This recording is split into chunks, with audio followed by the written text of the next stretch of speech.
JPG IAS academy YouTube channel में आप सभी का हार्दिक स्वागत है। Answer of the day session में आज मैं उन सवालों का व्याख्या सहित जवाब प्रस्तुत करूंगा जिन्हें question of the day session 6 में आप लोगों से पूछा गया था। आप लोगों में से बहुत से लोगों ने उसका सही जवाब किया, कुछ लोगों ने सही जवाब करने का प्रयास भी किया। देखते हैं। पहला सवाल जो पूछा गया था, सर एपुल के युद्ध में शैबानी खान ने किसे पराजित किया था? जी हाँ, सर एपुल के युद्ध में शैबानी खान के द्वारा बाबर को पराजित किया गया था। और सर एपुल का युद्ध हुआ कब था? 1501 में। किसके किसके बीच हुआ? बाबर और शैबानी खान के बीच हुआ था और इस युद्ध में बाबर हार गया था। बाबर जो कि भारत में मुगल वंश का संस्थापक रहा था। बाबर जिसका जन्म 14 फरवरी 1483 को फरगना में हुआ, जिसके पिता का नाम उमर शेख मिर्जा और माता कुतुब निगार खातून थी। 11 वर्ष की अवस्था में ही बाबर को तख्तो ताज मिला जरूर, लेकिन कांटों भरा तख्तो ताज मिला और सबसे पहले इसको अपने चाचाओं से ही दो चार होना पड़ा था। बहरहाल सर एपुल के युद्ध में 1501 में बाबर को किसके हाथों शिकस्त खानी पड़ी? शैबानी खां के द्वारा। अगला क्वेश्चन, प्राचीन संस्कृत ग्रंथों में यमन प्रिय शब्द किसके लिए प्रयुक्त किया गया है? जी हाँ, प्राचीन संस्कृत ग्रंथों में यमन प्रिय शब्द काली मिर्च के लिए इस्तेमाल किया गया है, प्रयोग किया गया है। दरअसल भारत में चाहे यूरोप के लोग या फिर अरब के लोग आए तो उनके आने का मकसद था मसालों का व्यापार करना, और उसी क्रम में चाहे अरब वाले आए जिसके वजह से भारत हिंदुस्तान हुआ, या फिर जो है यूरोप के लोग आए और भारत को इंडिया नाम दिया। मसालों का व्यापार अरब और यूरोप का भारत से पुराना नाता रहा है।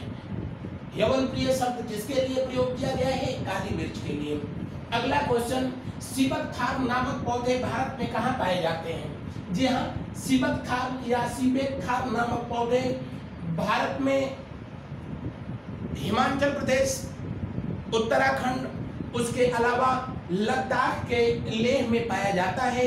और चूंकि इसका आकार बेर के फल के जैसा होता है, इसलिए इसे लेह बेर के नाम से भी जानते हैं। किस नाम से जानते हैं? लेह बेर के नाम से भी इस फल को जाना जाता है। अपने औषधीय महत्व के कारण, अपने औषधीय गुणों के कारण सीबेकथार्न को संजीवनी या गोल्डन माइन भी कहा जाता है।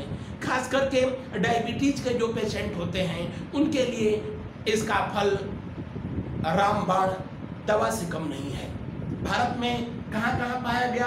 उत्तराखंड, खास करके गंगोत्री नेशनल पार्क, गंगोत्री वाले बेल्ट में, उसके अलावा हिमाचल प्रदेश और लद्दाख के लेह लद्दाख वाले बेल्ट में इसे पाया जाता है। अगला क्वेश्चन, स्टोन लेप्रोसी किसके लिए निम्न में से कौन जिम्मेदार है?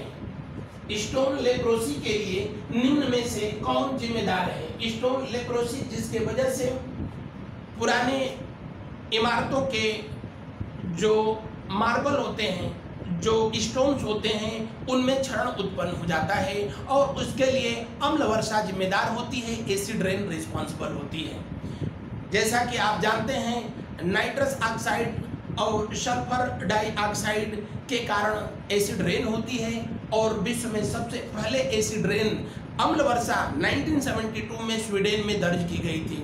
विश्व में सबसे अधिक अम्ल वर्षा नॉर्वे में होती है और आज भी अंतर्राष्ट्रीय अम्ल वर्षा सूचना केंद्र कहाँ पर स्थित है? नॉर्वे की राजधानी ओस्लो में स्थित है। बढ़ते हैं नेक्स्ट एंड लास्ट क्वेश्चन की तरफ। भारतीय संविधान को लागू किए जाने संबंधित प्रावधान का उल्लेख किस अनुच्छेद में किया गया है? जी हाँ, भारत का संविधान जो कि विश्व का सबसे बड़ा लिखित संविधान है, लेकिन दुर्भाग्य यह है कि संविधान में जो प्रावधान किए गए, संविधान में जो लिखा वो समाज में कहीं दिखा नहीं, और समाज में जो दिखा है संविधान में कहीं लिखा नहीं गया है। बहरहाल संविधान को लागू करने का प्रावधान का उल्लेख आर्टिकल 394 में किया गया है, 394 में किया गया है। जैसा कि आप जानते हैं 26 नवंबर 1949 को ही हमारा संविधान, जिसका कुछ अनुच्छेद उसी दिन लागू कर दिया गया था। जबकि शेष सभी अनुच्छेद 26 जनवरी 1950 को लागू हुए थे। इनको लागू करने संबंधी प्रावधान का उल्लेख जो है आर्टिकल 394 में किया गया है। तो ये था question of the day session में पूछे गए 5 सवालों का व्याख्या सहित जवाब, जिसे मैं आंसर ऑफ द सेशन 6 में प्रस्तुत किया।